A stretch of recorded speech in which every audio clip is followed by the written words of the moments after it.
Amerikaga joylashgan strategiyalik va xalqaro tadqiqot markazi Xitoyning Janubiy dengizga yaqin joyda elektronlik urush iqtidorini taraqqiy qildirishda zo'r ilgarilashni qo'lga keltirayotganligini ogohlantirdi.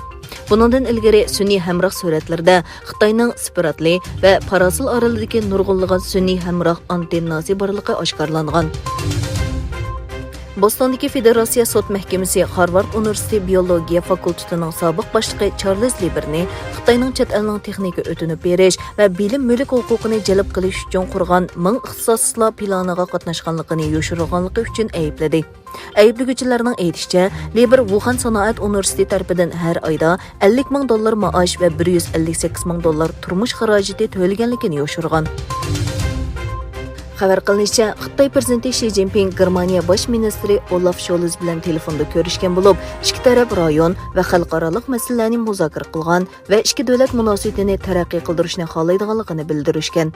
Egilanishicha, Xi Jinping Germaniya bosh ministri Scholzga ikki davlatning qayta hosil bo'ladigan energiya, yeshil va raqamli iqtisod qatorliq sohalardagi hamkorlikning yangi sohalarini aktivlik bilan tadqiq qilishi kerakligini aytgan. 7 davlat guruhining diplomatiya ministrlari va 5 ko'z ittifoqi ayrim holda Hong Kong qonun turg'izish kengashi saylamasi to'g'risida birlashma bayonot e'lon qilib, Hong Kong saylam sistemasidagi demokratik omillarning yerimlishidan andisha qilayotganligini o'tirib qo'ydi. Xitoy tashqi ishlar ministrligi bo'lsa, g'arbdagi har qaysi davlatlarni til beriktirib Xitoyning ichki ishlariga qo'pollik bilan aralashdi deb aybladi. Xabar qilinishicha, Xitoyda ijtimoiy taratqularda Viya deb tanilgan Huawei ismli tor cho'lpini bojdan qochish jinoyati sababli $200 million jarimani jazosiga uchrab bir kundan keyin doirlar naq maydon tarqitish xonishi deb atalgan bu tor cho'lpinining barliq ijtimoiy aloqa hisobot nomerini o'chirib etgan. Zhejiang o'lkasidagi bosh organlarining aytishicha, Viya shaxsiy kirimini yoshirish va yolg'on kirim bayon qilish orqali 2019-yildan 2020-yilgacha bo'lgan oraliqda $643 million boj o'g'irlagan.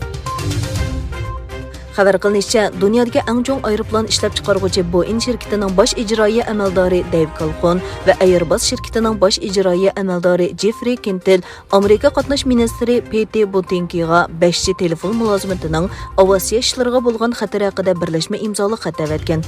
Hatto 5 texnikasining aviatsiya sanoatiga zo'r salbiy ta'sir ko'rsatishidan andisha qilayotganligi, 5 ning aeroplanning bexatarlik mashg'ulot iqtidoriga foydasiz ta'sir ko'rsatganligi ko'rsatilgan.